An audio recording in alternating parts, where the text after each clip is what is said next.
Ano nangyari? Paano pumalpak? Napaghandaan yata kami, boss. Ayaw tumagos ng bala sa sasakyan nila eh. Lagas kami.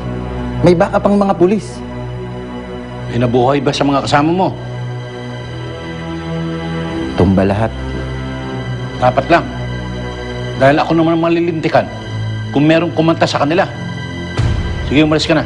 Maganda ka na para sa lakad natin bukas. Opo, boss. Oh, Han. Ano daw? Good news ba? Anong good news? Naisahan na naman ako ng hype na Ramon na yan. Ano? Imbis yung mag-asawa ang paglamayan, ang mga tauhan ko ngayong pagpipiestahan sa morgue. Ibig sabihin ba mas makapangyarihan pa yung Ramon Siso na yan kaysa sa atin? Ngayon lang yan. Pag nabenta ko na lahat ng mga koleksyon ko, babalikan ko sila. Tignan ko lang kung kakayanin pa nila ang susunod na pagbabalik ko sa kanya.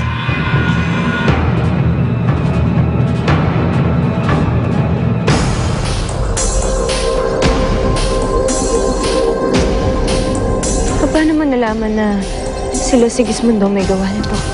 Tumawag sa akin kanina si Perla. Iniligtas ng espiya mo ang buhay natin. Para saan to?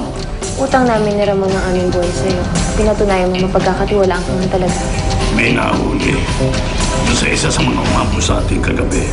Si Gismundo Saragosa, arestado ka sa salang attempted murder. Sigurado ako pakananan naman ni Mr. Season at ng gold digger niyang asawa to. Paano kung sinubukan talaga sila ipapatay ng papa? Saragosa, nagdalaw ka.